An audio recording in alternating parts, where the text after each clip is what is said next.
And this is another episode of Distance from Center. I'm John Horton, I'm Trent Finlayson. and we're here to talk about some news. And we've got news from all over the world. Starting with last weekend, we had a tournament in Italy. Trent, do you want to take a swing at correctly pronouncing the name of that event? Absolutely not. No. No. Well, our friend Matteo Lazzari, and I will say that I have to try that again. Luzzari, he coached me on that last time, puts on a really great event there in the north of Italy every year, and it's growing. And we had some pretty great scores. I actually have notes. Folks should know that we're actually trying to do a good job on this show here. In the ladies, Manon Coustard took first. Paige Reaney took second. That's something that we should have seen coming along over the years. And then third place, a young woman both Trent and I hold special in our hearts, Miss Bailey Austin, sometimes known as the Super Chicken. Pretty good scores. Minot ran 2, 3.5, 4, and 4 at 39, which she's knocking on the door on those two ladies that are ahead of her in the world standings list. Trent, what's your take on Minot? I mean, she's incredible, right? I mean, she is the next one to approach Whitney and Regina in terms of scores and obviously in terms of consistency. You know, fresh on a new ski again this year and still just picking up right where she left off. So I mean, she's I got to watch her from the boat a few times and she's not accidentally running these scores. Her approach is really sound, and I from watching her, I think she probably has a really solid understanding of cause and effect. You know, why she's able to run the lines that she does, and then from there, I mean, it's just whenever there's new talent, young talent ending up on the podium at these events, I think it's absolutely incredible. Paige Reaney, you know, that's obviously Matt Reaney's daughter. Either running 38, I don't think she ran 38 in this event, but she's either running 38 or getting far down 38, and that is, you know, an event like this, that's putting her right at the top of the pack. So, excuse me for being American, but 10.75 is 39, right? Right. So Paige ran 1 at 39, 2 at 39, 4 at 39, and 5 at 39. Wait. Those are 38s. I said that. I'm sorry. I reread my notes. Well, good. So we know we're not perfect, and we won't edit that out. But yeah, no, she was. She ran 1 at 39. Okay. Yeah, 1 at 39, and then a bunch of deep 38s. Yeah, Sorry. so I mean, so she's right there, and then you go down, you know, in the third spot, Bailey. She's just finished up her freshman year at the University of Louisiana, you know, and she's the same boat. She's either running into 39 or she's deep 38 every single event, every single round. So it's just going to be a matter of time until, you know, these two young girls take the next step where they're going to be the ones charging for that top spot. Absolutely. Okay, that brings us to the men. Not terribly surprising looking at who's on top. Freddie Winter is back, and of course, having a little fun with the controversy. There's a picture of him on the podium holding a wood ski because he's jumping between skis. He skied on the KD last weekend, and next weekend, what'll he ski on? Nobody knows. Second on the podium is Sasha. Can you say his last name? I mean, I've always said Deschamps, but I'm not sure if that's accurate, but it's probably serviceable. and so again, we're you know, in similar keeping with the women. Here's these kids that, you know, and it keeps popping up weekend after weekend. If it's not Robert Pagozzi a few weeks ago, now it's Sasha, and I think he ran. Did he run? I'll do it. I'll give you a metric. Yeah. Sasha ran 5 at 10.2. Yeah, I thought so. That's 39. No, that's 5 at 41 twice. 5 at 41. That's amazing. Yeah, so I was getting. I couldn't remember amazing. if that was Spain or if that was Italy. So yeah, Italy 5 at 41. Italy. twice. I mean, it's unbelievable. And the cool thing about about him is that he put out a monster score years ago, and it was one of those things where it was just sort of met in passing. A whole bunch of yeah buts attached to it. Yeah, but it wasn't here, and yeah, but it wasn't there, and he's just quietly kept his head down, kept working, and he's arguably, as of last weekend, one of the best skiers on the planet. Right. Well, we saw this spring. I don't think it was LCQ or Swiss Pro. At that point, he became legit to me because I'd heard the chitter chatter that maybe that one at 43 back in the day was, people were kind of rolling their eyes at it. But no, this kid's for real. And then third place, no surprise, John Travers. Best score of the weekend, I think, is going to be 2 at 10.2, which is 41, which is kind of normal, right? 2 at 41. Kind of, he can certainly go farther. Yeah, it's incredible, but it's pretty. It would be standard for John. So then, I guess my question then to you is, where's Nate been? Where's Nate been these last 2 tournaments? Well, funny you should ask. He tweaked his shoulder. He's just, last I heard, he was back in Indiana and get some skiing and getting going again. So he missed Spain and Italy, and just kind of staying quiet about it. So whatever. Alrighty. Well, so then why don't you just let everyone know then, if it was Sasha was a 2-pack of 5 at 41s, what did Freddie end up running? Given that it was a head-to-head format, so it's not always obvious what it took to win. So. Yeah, and darn, I asked for the brackets and I couldn't. I don't have them, but his best score in the head-to-head was 3 at 41, and he also ran a 3 at 41 in round 2 and a 2.5 in round 2, and looks like round 1 didn't go well for Freddie. But I guess bottom line is, like, Sasha ended up in the final bracket against Freddie and obviously lost, but he also put up not only the biggest score but consistently put up the biggest score by a couple buoys. So I mean, what a weekend for Sasha. Yes, absolutely. And you can't forget about Asher and DeGasperi in 4th and 5th, and Nevu in 6th. All skiing really good. Pigozzi and Dane Meckler are also there. Solid scores. So Italy, and before we go, let me just say that I gotta visit this site. I honeymooned in this region, so if you're a skier around the world and you're looking for a kind of special event, Pro-Am, besides the Ball Spray Pro-Am, I think this one looks like one I'd really want to hit. I think it looks gorgeous there. I want to go. Yeah, and in keeping with that, it's really it's cool to see this this generation of athletes sort of taking the reins and putting on an event like this. So it's really cool. Yeah, I couldn't agree more. So thank you to Lazzari. I don't think he skied very well in his own tournament, but a couple times I talked to him, he's texting me, and I think it was like midnight his time, and he's just working nonstop. So really doing good stuff for the sport. So roll us back a week. That takes us to Spain. Mostly a big dog event.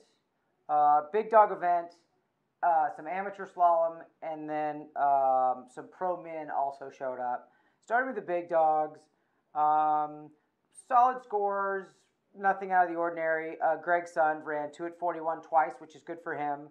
Mark Shaw running midway down 39. There was one really big score in here somewhere, and I don't see it. Okay. Where'd it go? There's a 5 at... Well, I may have to edit that out because I can't find it on my sheet. But that moves us to the Pro Men's event, which was the big news. 40 run was run 4 times the entire event. And then a number of, there's a 5 at 41 and a couple of 4 at 41s. Kind of amazing scores, raised a bunch of eyebrows. First place, Will Asher. Second place, a name you don't hear very often, Brando Caruso. I'm sure we're going to hear more of him now. Or maybe he's huge in Europe and we're just missing it over here in the States. And then third place, John Travers, followed by Nevu, DeGasperi, Sasha, and Pigozzi.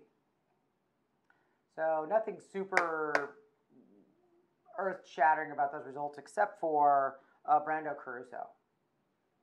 Yeah, and again, so this theme, just keeps playing itself over and over and over. I mean, that was apart from, obviously there was no Nate, there was no Freddie, but it was a field that included, almost everyone. As you can go as deep as Nick Parsons. It was an event that attracted the type of depth that typically only U.S. events attract. And with that depth, here's Brandon Caruso up on the a podium finish. So it's it's exciting. It's cool, right? Like everyone wants to cheer for the Freddies and the Ryans. If we're talking about jumping, but it's really cool when someone like Crishley, gets a hold of one and puts himself in the mix. So right. Yeah. For sure. And honestly, it's more interesting when Nate's not there. Not to disparage Nate Smith, but when he shows up, it isn't the battle. I mean, it's now the battle for first place, not the battle for second. I think that's kind of fun. Well, yeah, but even that being said, so we're looking at an event where 4 different dudes ran 41, and none of whom were Freddie nor Nate. So all of a sudden, maybe that first place isn't such a foregone conclusion like it was in years past. Right. And so there's no pro women's at this event unless I missed it. So that does bring us to the big controversy. A lot of people in the sport have looked at these results, seeing 4 41s run in one event. Without Freddie and Nate, and I think any one of the skiers that ran 41, if the news came across that Asher run 41, I'm a closet Will Asher fan. If I heard Will Asher runs 41, I'd be like, yeah, that's awesome. Yeah. Cheer for that guy. And the same goes for John Travers. Yeah. I mean, Travers has done it before, Mm-hmm. and who wouldn't cheer for Travers and Pigozzi, we've seen him coming up and he's getting better. And we look at Sasha and he's got some 4s, and I mean he's run it before, yeah. But to the best of my knowledge, never in the history of the sport have 4 guys run 41 in one event, particularly without Freddie and Nate on site. A lot of people are literally scratching their head and saying, we don't have evidence that something was wrong. We don't know what could be out of spec, but people are asking about rope lengths and buoy distances and really asking if this was legit. So yeah, so I mean, I've heard a little bit of rumble in those regards. So the athlete in me, the skier in me, wants to just be excited, man. I'm just like, I want these new guys running 41. I want, my friends, Will and John, I want them running 41. I mean, those are guys that can run 41 every single tournament when the conditions are right. I don't fault anyone for, scratching their head or speculating or at least asking the right questions, because that's how you protect the integrity of the sport and the sort. So I can share. I spoke with Stephen Nevu this morning, and he had, arguably the tournament of his life. Also, he ran 4:41 all 3 rounds. So I just said, just skier to skier. What's the deal, man? And he said he felt like, well, first of all, he said he'd been there before. The water this year was 10 degrees warmer, so whatever that means. He said the water was 80. Typically, it's down in the low 70s. He said the boats felt great, the driving felt great. No. I said, okay, but then to those scores, like I said, I know all those guys are capable, yourself included. And he made the comment, and this made a bit of sense to me, where he said the first guy that went out and ran 41 came back to the dock, shook his head, and was like, I don't know what to tell you guys, but that did not feel like 41. That comment was made. Right. So he said, in his mind... And let me stop you, Trent. Yeah. Let me stop you right there. Yeah. That comment was whispered around Yeah. the world 6 Yeah. times. I mean, I know the So- you're talking about, yeah. and that's how the rumor mill got started. So then Stephen Neview's explanation from there was he said for himself, he went out with this kind of a little bit more lackadaisical, like, okay, well, we're going to figure out what the problem is, and we're just going to go out and just see what happens. And he said he just was more calm. He was less nervous. He was just sort of letting things unfold. And he kind of explained it that way, like, with that notion being planted, like, I don't know if this is the real deal or not, that everyone just kind of went out and just kind of let it fly and sort of saw what happened. Further, he then said that after that first round, that everything was checked, double checked, measured, remeasured, and his comment was that the event organizers, whom I don't personally know, but I've only I've heard positive things, but he said the event organizers took a very proactive stance to, okay, we're going to investigate this, we're going to make sure nothing's wrong, check the boats, check the ropes, check all the sections, making sure everything's fine, and he said as an athlete he left there, even though he didn't win and even though he didn't run 41, which he's been knocking on the door forever, he left there confident that the scores were legit and that every step had been made once that question was aired by the skiers themselves. So where we go from there, I don't know, but it's an explanation that as an athlete I do buy. I buy that one guy makes a comment that it felt too easy. I'm not sure if this is the real deal, and that it just left an air of calm with the remaining athletes, and they took the water with an extra bit of confidence that they could go out and run 41. So and I just know that when I was trying to figure out how not to be stuck at 2 at 41 forever, when I first started getting 4s and 5s and being able to run it, I did it with a 3-inch piece of rope on my line, and I know that 3 inches wasn't what was missing in my life. That's what she said. I knew that little tiny piece of rope was actually a calming placebo effect that I could go from 2 to 6 in the span of a few months. So there is a possible explanation that as an athlete I would love to grab hold of. Right. And if that's true, I owe some people huge apologies because admittedly I have stood up on the internet and repeated what a lot of people on the elite side of the sport have said to me, and I would say it's like 10 to 1 have said they think something's truly wrong, and then that 10th person says no, and kind of gave a story like Neview's.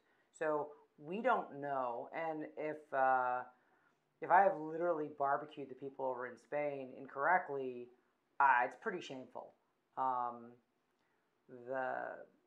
The bottom line is a lot of very respected athletes and officials have looked at me and said, no, it just doesn't make sense. There's no way statistically. And to your point about 3 inches, if it's a cable course, right? That's a known fact. It's a cable course. So if the arms on the PVC poles out to the side, if they had bowed up and narrowed the course by 3 to 5 inches on both sides, for somebody who's on just about to run 41, but it's like the hardest thing in the sport is running 41, they're just on the verge, you bring the boozy in a tiny bit, maybe that pushed them over. So I said, I'd love to be wrong, and if I am, I owe a lot of apologies because I kind of stood up and repeated what I heard. Yeah, but I mean, I also don't think that, in terms of, from a journalistic standpoint, I mean, in reporting what was heard, that's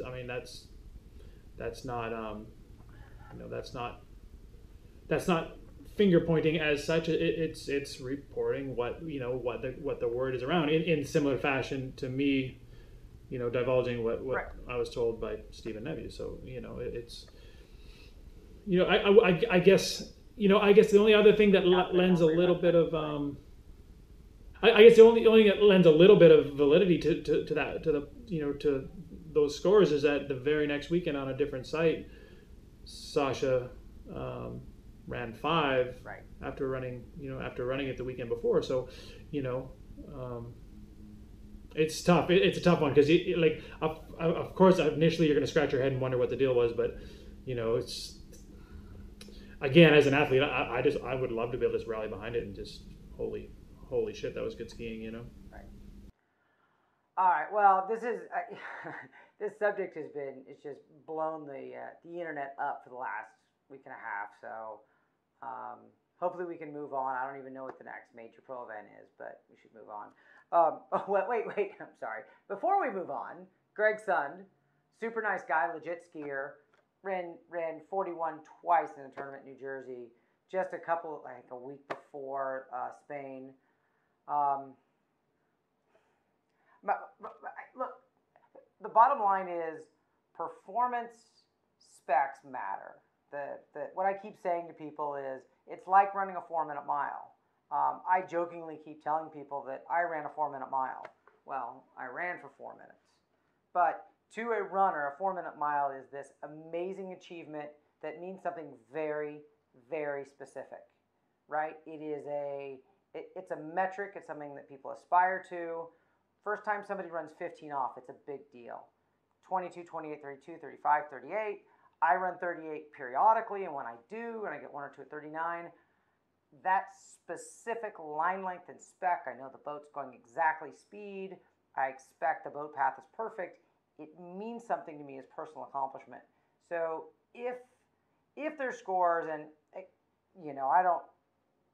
I don't think the athletes initiated if something's wrong in Spain or with the Greg Sund thing in New Jersey, I don't think it's on the athletes, but if they're pulled through passes that aren't what the spec means, I think that is kind of an insult to all of us that struggle to achieve.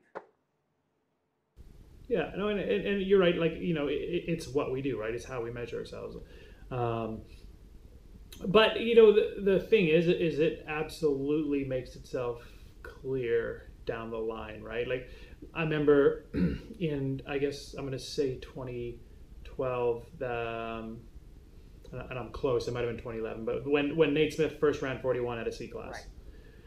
So the whole thing was the yeah but, and then, it was weeks later he ran it in an L, and then days later he ran it in another L, and then a week later he ran it in another L. So I guess my point is, I saw Greg's video, and I know Greg personally. I know of a tour's sort of history in the sport, and so I believe in both parties. The video looked crazy to me, but sometimes videos can be deceiving. But where I'm going is, the scores will back themselves up if they're the real deal. You know what I mean? And as we saw with Nate 6 years ago, right.